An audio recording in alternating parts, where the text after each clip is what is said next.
आज मैं आप लोगों के साथ आत्म साक्षात्कार के कुछ तरीकों के बारे में डिस्कस करूँगा। मेरे पास आत्म साक्षात्कार के निज स्थिति में पहुँचने के लिए बहुत से तरीके हैं,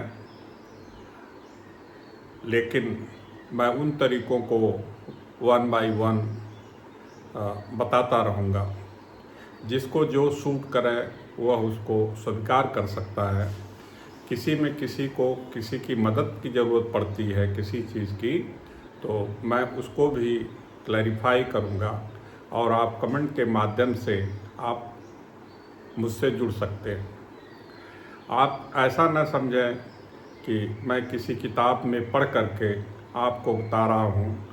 ये जितनी भी चीज़ें हैं इन सब का अनुभव के आधार पर ही आप लोगों से ये वीडियो शेयर किए जा रहे हैं। मुझे उम्मीद है कि आप लोग इसका फ़ायदा ज़रूर उठाएंगे।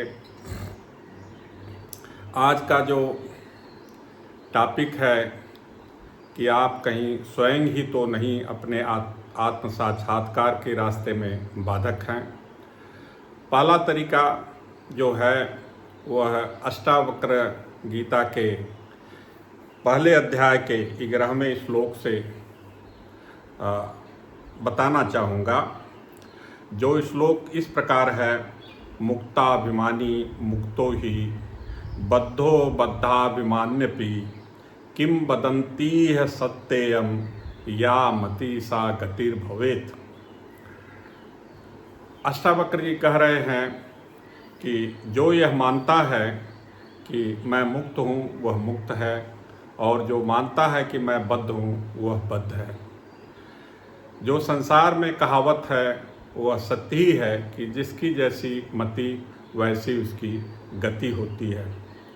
अगर आप इसको मानते हैं तो आपको कितनी देर, मतलब कितने सेकंड लगेंगे आपको आत्म साक्षात्कार करने के लिए, क्योंकि इसमें कुछ नहीं करना। मैं मुक्त हूँ और यह कह करके आप मुक्त की स्थिति में बैठ जाएं और उसका अनुभव करने लगें और उस अनुभव में देखें कि आत्मा का क्या रूप है, सेल्फ का क्या रूप है, और एक के बाद एक वो निकलता जाएगा और आप अपने आत्म स्वरूप का अनुभव कर लेंगे। दूसरा, लेकिन यह विधान मेरे कहने के हिसाब से तो आसान है, लेकिन यह कठिन भी हो सकता है, क्योंकि यह आश्चर्य, मैंने कहा कि आप अपने आत्म साक्षात्कार के रास्ते में आप खुद ही तो बाधक नहीं हैं।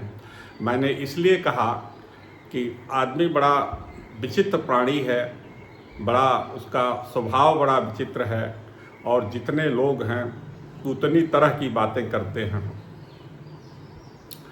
देखिए, हम रास्ते जाते हैं और रास्ते चलते हम कहीं हमको जाना है और रास्ता भूल जाते हैं और उसकी बात को हम मान लेते हैं। पूछते हैं कि भाई रास्ता, हमको फला जगह जाना है और कैसे हम वहाँ पहुँच सकते हैं। वो रास्ता बता देता है और हम उसकी बात पर विश्वास करके हम उस रास्ते पर चल देते। वो अपरिचित है, अनाड़ी है, हमारा कोई उससे परिचय नहीं है, लेकिन उसकी बात पर विश्वास करके हम उस रास्ते पर चल देते हैं। ज़्यादातर टाइम सही होता है, लोग सही बताते हैं, कभी कभी एकाध गलत भी होता है, लेकिन उस पर विश्वास हमको 99.9% नहीं होता है।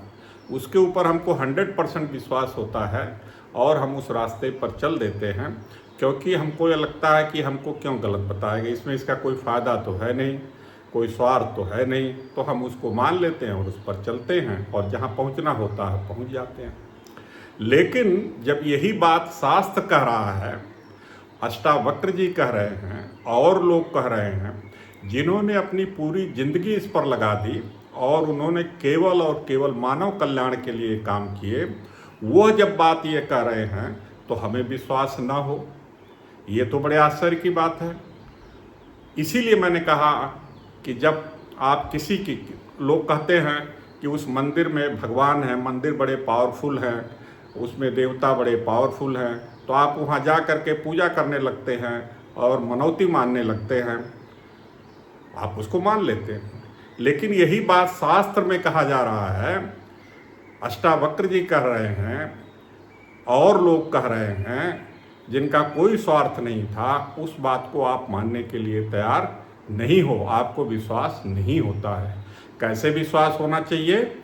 जैसे उस रास्ते पर अनाड़ी आदमी ने बताया था और आप उस पर कोई डाउट न करके उस रास्ते पर चल दिए, उसी तरह से अगर आप शास्त्र में बताए गए रास्ते पर आप चलेंगे तो आपको मुक्ति, आत्म साक्षात्कार, निज स्थित और जन्म मरण से मुक्त, जो कुछ भी कहा गया है सब कुछ प्राप्त होगा, इसकी गारंटी मैं आपको देता हूँ। अब रही बात, जैसे अष्टावक्र जी ने कहा, मुक्ताभिमानी मुक्तो ही बद्धो बद्धाभिमान्यपि। अब इसमें क्या है? इसमें कह रहे हैं खाली कि मानने वाली बात है, आप मान लो, मान करके और फिर उसमें बैठ जाओ और फिर आप उस पर अनुभव करो और जो अनुभव में आए उसको आप जो है देखो और आत्मा के जो स्वरूप है उससे कंपेयर करो। अगर आपको वो आत्मा का स्वरूप जो बताया गया उससे आपका अनुभव मिलता जाता है तो आपको आत्मा का साक्षात्कार हो गया। दूसरी बात, हम लोग क्या करते हैं जीवन में? क्या करते हैं जीवन में? अगर हमको किसी के घर जाना है तो हम उसका पता लेते हैं और फिर रास्ता पूछते हैं और रास्ते पर चल देते हैं और उसके पते को पूछते हुए लोगों से हम उसके घर पर पहुंच जाते हैं। वही चीज़ इसमें करना है। अब इसमें आत्मा के जो है कुछ गुण बताए गए हैं। जैसे ये है उसी अष्टावक्र गीता के पहले अध्याय के 12वें श्लोक में आत्मा के स्वरूप के बारे में बताया गया है। आत्मा साक्षी विभु पूर्ण एको मुक्तश्चिद क्रिय असंगो नि अस्प्रिय शांतो भ्रमात संसार वान्यु। कहने का मतलब कि आत्मा कैसा है? साक्षी है, व्यापक है, पूर्ण है, एक है, मुक्त है, चैतन्य रूप है, क्रिया रहित है, संग रहित है, इच्छा रहित है, शांत है। अगर इसके अतिरिक्त अगर आपको कुछ दिखता है तो वह भ्रम के कारण दिखता है, अदरवाइज आत्मा बिल्कुल ऐसा ही है। अब यह किसका पता है? यह किसका पता है? यह आत्मा का पता हो गया कि आत्मा ऐसी है। अब हमको क्या करना चाहिए? आत्मा को आत्म साक्षात्कार करने के लिए आत्मा को शरीर, मन, बुद्धि, अहंकार से अलग कर देना है। अब अलग कैसे होंगे मैं आपको बताता हूँ तार्किक ढंग से, और आप इस पर विचार करके देखिएगा। पहली बात, मैं एक आत्मा के स्वरूप का एक पहलू लेता हूँ जिसमें कहा गया कि आत्मा साक्षी स्वरूप है। अब साक्षी का मतलब क्या होता है? दृष्टा। दृष्टा क्या काम क्या होता है? देखना। वह मान, बुद्धि, अहंकार, शरीर, संसार सबको देखती है। वह इस देखने के अलावा उसका कोई क्रिया नहीं है। उसका कहा ना उन्होंने कि अक्रिय, वह क्रिया रहित है। देखने के अलावा और कुछ नहीं करती है, खाली देखती है। अब जो दृष्टा है और जिसको देखता है दृश्य, वह दृश्य जो है दृष्टा से अलग होता है। जैसे हम संसार में चीज़ों को देखते हैं, संसार को देखते हैं और कभी यह नहीं कहते कि मैं संसार हूँ। संसार कहते हैं, संसार अलग है, कभी हमको डाउट भी नहीं होता है। लेकिन हम शरीर, मन, बुद्धि, अहंकार को जब देखते हैं तो इसका मतलब शरीर, मन, बुद्धि भी हमसे अलग है, क्योंकि वो यह दृश्य है, दृष्टा के लिए दृश्य है और दृश्य जो है दृष्टा से अलग होता है। तो इसका मतलब कि शरीर, मन, बुद्धि, अहंकार भी हम मतलब दृष्टा से अलग है। और दृष्टा क्या है? ये आत्मा का स्वरूप है। अब हम इस पे जो है बैठ करके और जो है शांत जगह में आंख बंद करके और यह देखें कि कहा जा रहा है, इसको हम वेरीफाई करें। शरीर, मन, बुद्धि, अहंकार से हम अलग हैं, संसार से हम अलग हैं और अलग हो करके हम उसका अनुभव करें। और अगर हमें अनुभव में आ जाए तो हम कह सकते हैं कि हम साक्षी हैं। अब जब एक बार हमको मालूम हो गया कि आत्मा के स्वरूप का एक गुण है, क्या है? साक्षी। जब एक गुण का कंफर्मेशन हो गया तो बाकी जो उसके स्वरूप है वो तो अपने, क्योंकि वो सब स्वरूप उसी में है, वो अलग नहीं है। इसलिए जब एक का अनुभव हो गया तो सभी स्वरूप का आपको ज्ञान हो जाएगा और आत्म साक्षात्कार हो जाएगा। इसी तरह से हम एक और उदाहरण के लिए ले रहे हैं, असंग। कहने के मतलब कि आत्मा असंग है, आत्मा का किसी से कोई संबंध नहीं है, कोई संग नहीं है। तो अगर हम इसको मानते हैं और इस पे हम बैठ जाएं चुपचाप शांत आंख बंद करके और हम असंग पर ध्यान करें कि हम असंग हैं, शरीर मन बुद्धि अहंकार हमसे अलग है, उस असंग का अनुभव करें और उस असंग में रहने की कोशिश करें और थोड़े दिन में वो अनुभव हो जाएगा। फिर जो आत्मा के और भी जो स्वरूप हैं उन सब स्वरूपों का ज्ञान, कहने का मतलब कि एक भी अगर आपको पता लग गया तो बाकी सब चीज़ें अपने आप पता लग जाएंगी। क्यों? क्योंकि जो है वह सब एक ही साथ हैं, वो अलग अलग नहीं हैं, एक ही के स्वरूप हैं, आत्मा के ही स्वरूप हैं, इसलिए सब कुछ आपको पता लग जाएगा। अब अगर इसको आपने कर लिया तो आत्म साक्षात्कार हो गया। अब आत्म साक्षात्कार होने से क्या फायदा होगा? मैं एक सेंटेंस में अगर कहना चाहूँ तो मैं ये कहूँगा कि आपको क्या चाहिए और वह सब कुछ उससे मिल जाएगा।